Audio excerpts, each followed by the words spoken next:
E aí, primeiro ano, tudo bom com vocês? Essa semana, nós vamos estudar propriedades periódicas dos elementos. O que são propriedades periódicas? São características que os átomos têm de acordo com o número de prótons ou de acordo com a eletrosfera, além daquelas que a gente já estudou na semana passada, sobre metais, ametais, metais alcalinos, ok? Primeira propriedade que nós vamos falar é raio atômico. O que é o raio atômico? Ele é basicamente o tamanho, o volume do átomo. Se vocês veem aqui nesses dois desenhos, esse primeiro aqui eu desenhei um átomo, aqui que tem duas camadas na eletrosfera, e tem uma setinha aqui, tá vendo? O que é essa setinha? É a medida do núcleo dele até a camada mais externa. Então, ele tem duas camadas, camada mais externa, camada 2 aqui. Esse aqui, olha quantas camadas. 1, 2, 3, 4, 5, 6. 6 camadas ocupadas, e a setinha vem até aqui. Por que essa setinha vem até aqui? É essa medida do raio dele. Ou seja, ele tem 6 camadas, então ele é um átomo grande. Vamos para a tabela aqui.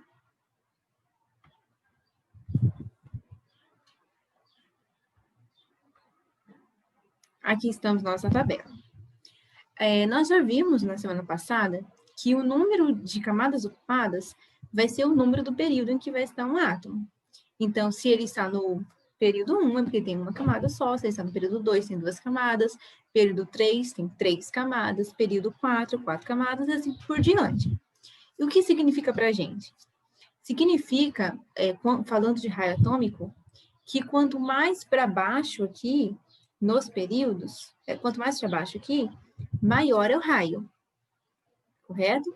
Então, numa coluna, numa família aqui de elementos, quais elementos vão ter maior volume, vão ter maior raio atômico? Aqueles que tiverem mais camadas ocupadas, correto? Então, nas famílias, essa alteração é de cima para baixo. De cima para baixo aumenta o raio atômico. Mas a gente tem uma condição aí. Por exemplo, se eu tenho 7 camadas ocupadas, então eu sou um átomo grande. Mas toda essa família aqui, ó, o frâncio, o rádio, o Rutherford, o dilbio, o bório, o ácio, todos esses aqui têm 7 camadas ocupadas. E também toda essa família dos actinídeos aqui embaixo. Todos eles têm 7 camadas ocupadas. Então, qual desses aqui é maior? E por que é maior se for maior? Vamos voltar para o nosso quadro aqui. Aqui estamos no nosso quadro. Vamos supor que esse aqui é um átomo de frâncio, aqui com as suas 7 camadas. O frâncio tem muitos prótons, correto? Ou então um outro elemento aqui com 7 camadas, com menos prótons. O que a gente vai pensar? Quanto mais prótons eu tenho aqui no núcleo, mais ele está atraindo os elétrons para ele. Mesmo os elétrons que são da camada mais externa, que são menos atraídos pelo núcleo, eles ainda recebem alguma força aqui do núcleo, uma força de atração. Então, se eu tenho muitos prótons aqui, atraindo esses elétrons, o que vai acontecer? Eles tendem a ficar mais próximos, mais juntinhos do núcleo. Então, o raio atômico vai diminuindo, porque ele vai ficando contraído. É como se, ao invés disso aqui tudo, ó, são 6 camadas, mas elas podem estar mais próximas umas das outras, não podem?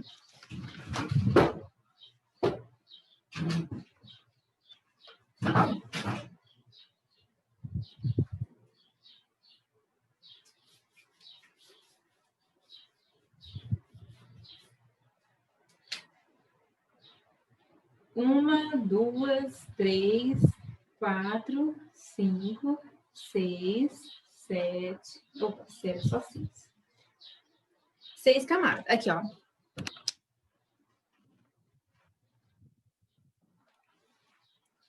Aqui, desenhei novamente o meu átomo com 6 camadas. Mas tá vendo que o volume dele está bem maior, bem menor, muito menor mesmo que o volume desse aqui? Por quê? Porque aqui, nesse caso, tem muitos prótons atraindo os elétrons assim. E nesse caso aqui tem poucos prótons. Vocês já viram distribuição eletrônica? E, por exemplo, na última camada ele pode ter 8, pode ter 7, pode ter 6. Então, né, por quê? Porque tem diferente número de prótons, então automaticamente tem diferente número de elétrons. Vamos voltar aqui para a nossa tabela. Aqui, o frâncio tem 67 prótons. Então, tem 67 prótons. Vamos aumentar aqui o tamanho, né? Para vocês enxergarem.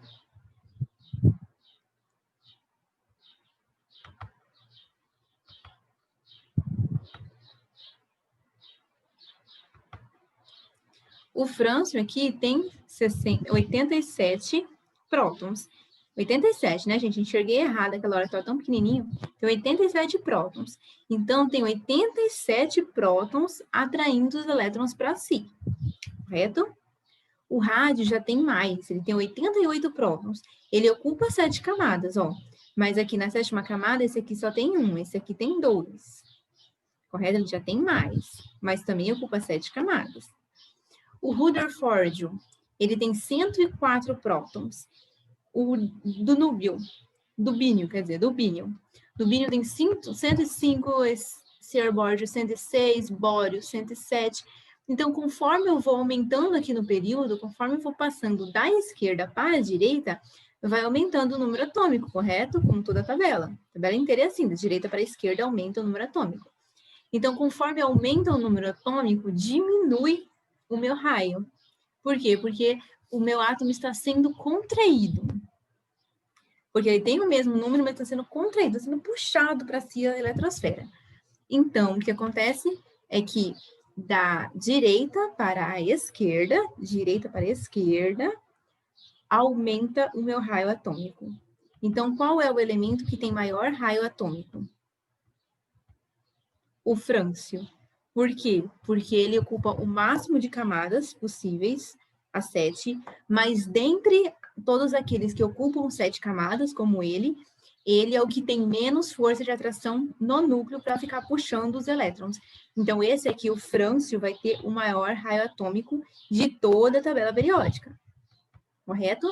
Agora, se eu for subir aqui, o césio só tem 6. Então, ele tem que ser menor que o frâncio, mas ele é maior que o bário, porque tem menos prótons. Tranquilo? Então, vamos aqui para a nossa apostila.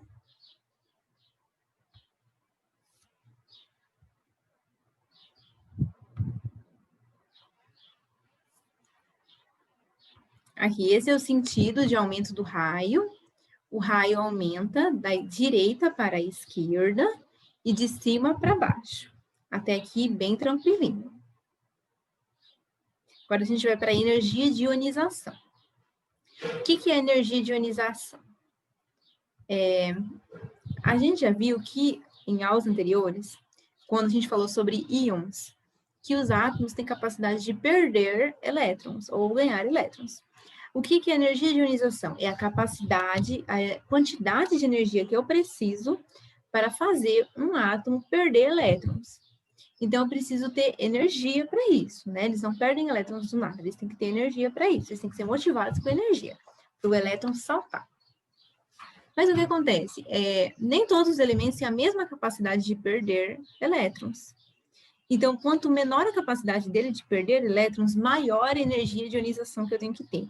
Eu tenho que dar mais força de energia de ionização para eles. Assim como acontece no raio, quer dizer, que quanto mais prótons eu tenho no núcleo, mais atraídos estão os elétrons a si. Isso também significa que se eles estão mais atraídos ao núcleo, é necessário fornecer mais energia para eles saltarem do átomo. Então, quanto menor o raio atômico, maior a energia de ionização. Aqui. Se o raio atômico aumenta nesse sentido,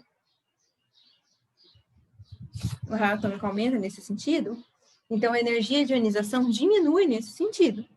Tá? A energia de ionização vai ser o contrário do raio. Quanto menor o raio, mais próximos os elétrons estão do núcleo, então maior energia de ionização, mais energia eu preciso para fazer eles saltarem. Se a gente voltar aqui para a tabela, a gente vai ver uma característica importante. Deixa eu diminuir o zoom aqui. Aqui. Considerando isso que eu falei, quem tem maior energia de ionização? Esses aqui. São esses caras aqui que precisam de mais energia para soltar um elétron.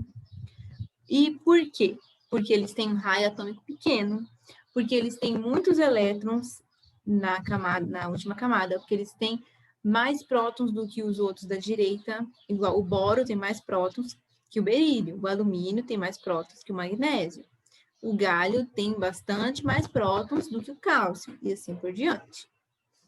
São os elementos ametais, tá? Os que têm maior energia de ionização são os ametais, que é toda essa galera aqui, e também os semimetais, ok? Ah, outra coisa, a energia de ionização, além de aumentar da esquerda para a direita, ela também aumenta de baixo para cima. Porque se eu tenho poucas camadas, ainda mais próximos se torna os elétrons da camada mais externa, mais atraídos pelo núcleo eles estão. Ok, vamos para o próximo tópico da nossa apostila. Vou mostrar aqui para vocês. Aqui fala de afinidade eletrônica ou eletronegatividade, mas é o mesmo sentido da energia de ionização. Por quê? Porque enquanto a energia de ionização é a energia necessária para perder elétrons, a afinidade eletrônica ou eletronegatividade é a capacidade de ganhar elétrons. Então, aqueles que têm muita dificuldade de perder elétrons também têm muita facilidade de ganhar elétrons, correto? Então, eu não vou me alongar nesse tema, porque vai ser o mesmo sentido de crescimento na tabela e são os mesmos elementos os que têm maior essa característica. Então, vamos para a densidade, chamada de densidade absoluta. O que é a densidade? É uma quantidade de peso por quantidade de matéria. Como assim, professora? Para deixar bem claro, o que eu faço? Se eu encher, por exemplo, uma garrafa com ouro líquido e uma garrafa também de 1 litro de água, o que vai pesar mais? O ouro líquido. Por quê? Porque a densidade dele é maior. O peso dele por quantidade de matéria é maior. Por exemplo, um carrinho de ferro. Vamos pensar um carrinho de ferro desse tamanho assim. Deixa eu voltar aqui primeiro. Um carrinho de ferro desse tamanho aqui e um carrinho de madeira desse mesmo tamanho, quem vai pesar mais? O ferro, porque o peso dele por quantidade de matéria é maior, e isso é a densidade. Na tabela, a densidade cresce no sentido diferente do raio e da energia de ionização, porque ela vai dos cantos para o meio e de cima para baixo. Então, quanto mais no meio da tabela e mais para baixo na tabela, maior é a densidade. A gente vai chegar na tabela ali e vai ver que a maior densidade é a do ósmio. Os materiais ósmio e irídio têm a densidade alta, mas o que tem a maior densidade é o ósmio, que ele é usado naquelas canetas, aquelas antigas canetas tinteiro, ou caneta de pena, né, antigamente. Vamos chegar aqui na tabela.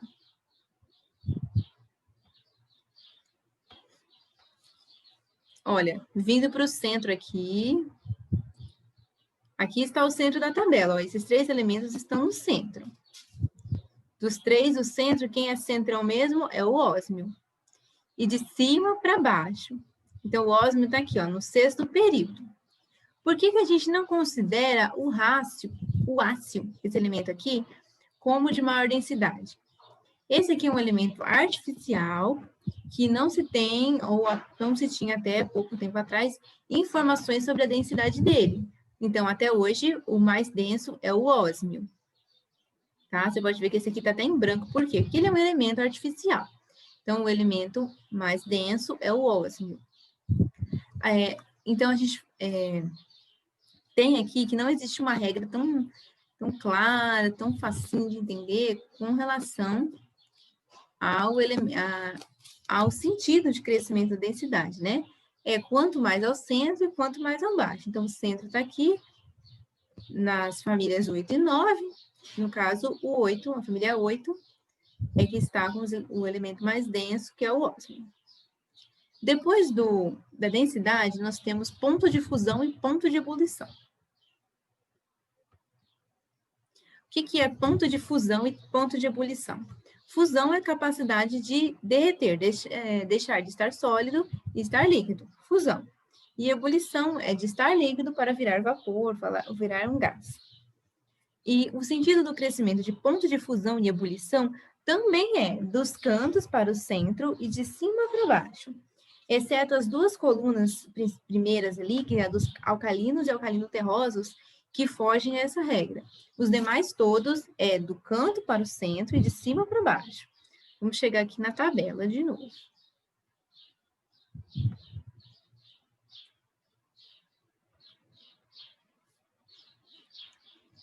Do canto para o centro. Só que nesse caso, quem é de maior ponto de fusão e ebulição?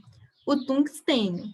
Ou seja, novamente a regra é irregular, tá? Porque se a gente fosse considerar o centrão mesmo da tabela, seria aqui, o irídio, né? Mas na verdade é o tungstênio. O tungstênio era usado em filamentos de lâmpada. Essas antigas lâmpadas incandescentes, justamente porque ele tem o maior ponto de fusão e ebulição. Então, o meu filamento não ia derreter logo, não ia quebrar tão fácil, né? Porque é feito de quê? De tungstênio. Ok? Vamos nossa apostila.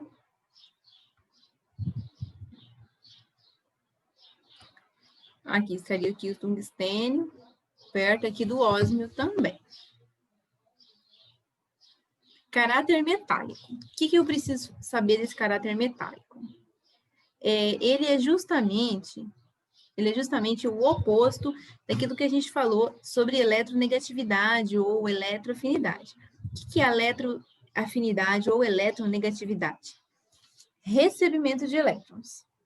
Os átomos que recebem elétrons com muita facilidade, que são o quê? Como eu falei, os ametais. Por quê? Porque eles têm dificuldade de perder elétrons. Eles precisam de alta energia de ionização. Isso é a característica do quê? Dos ametais. Ou seja, o lado direito da tabela. Mas o caráter metálico é justamente o contrário. O que é caráter metálico de um elemento? É capacidade de doar elétrons. E só os metais têm essa capacidade de doar elétrons, só os metais. Então, quanto maior a capacidade dele de doar elétrons, maior é o caráter metálico deles. Então, ele é o quê? É justamente o oposto dos eletropositivos, ou dos eletroafínicos. Eletronegativo, eletroafínico, tudo a mesma coisa. O caráter metálico é justamente o oposto deles. Então, quanto mais à esquerda da tabela, maior é o caráter metálico. Vamos chegar aqui, chegar ali na apostila, que tem o sentido para vocês poderem ver. Aqui o sentido de aumento do caráter metálico.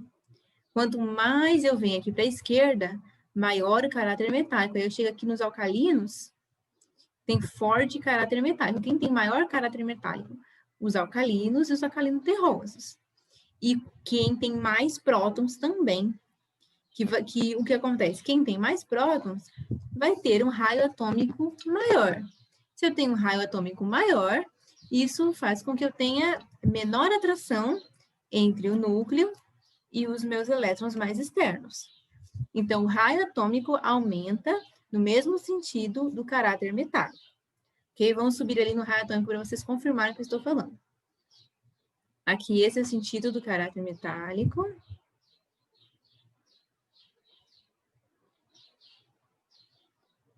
Vendo, está aumentando da direita para a esquerda. E aqui o sentido do raio, tá? A seta só mudou de lugar, mas ela está no mesmo sentido, de cima para baixo, da direita para a esquerda.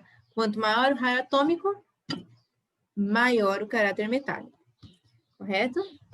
Então, nós temos umas atividades aqui nessa semana, são atividades bem simples. Ó, explique por que o sódio e o frâncio têm características semelhantes se seus raios atômicos são tão diferentes. Desculpa, se seus números atômicos são tão diferentes. 11 e 87, respectivamente, porque o número atômico do sódio é 11 e o do frâncio 87. Mas por que eles estão na mesma família aqui? O que eles têm de igual? Então, o papel de vocês é falar o que eles têm de igual. Então, vocês vão analisar tudo que eu falei. Vocês vão falar sobre a distribuição eletrônica, que eu falei já na aula passada. A distribuição eletrônica deles coloca eles em tipo de classificação. Que tipo de material é esse? É metal? Não é metal? É ametal? Né? Ó, os dois estão na mesma coluna. O sódio está aqui, o frâncio também. Quais outras características que eles têm? O raio atômico do sódio está entre os maiores. O raio atômico do frâncio, né? São características que eles têm parecidas. Você vai explicar o porquê. O ferro é um material que se estraga o contato com ar e se torna ferrugem e acaba. Enquanto isso, o ouro não se corrompe com facilidade e permanece brilhante por muito tempo, além de ser mais denso. Por que eles recebem a mesma classificação? E que classificação é essa? Então, como eu disse, o ouro é mais denso. Então, se eu fizer uma coroa de ouro e uma coroa de ferro, do mesmo tamanho, a de ouro puro valoriza mais. O ferro tem uma densidade menor. Eu acho que eu vou até com uma tabela aqui para a gente ver a densidade do ferro. Aqui, a densidade do ferro é de 7, praticamente 8 gramas por ml. E a densidade do ouro é de 19 gramas por ml, né? Então, o ouro é um tanto mais pesado, mais denso. E ele fica brilhante por mais tempo, porque eles estão na mesma classificação. E para isso, vocês vão fazer o quê? Vocês vão voltar no material da semana anterior, vão estudar esse material novamente, e vocês vão poder explicar por que eles estão juntos. Que classificação é essa? E também o material dessa semana fornece informações do porquê, que características eles têm parecidas, tá? Vocês podem avaliar a posição das setinhas, para onde puxa, que vocês vão entender bem tranquilo.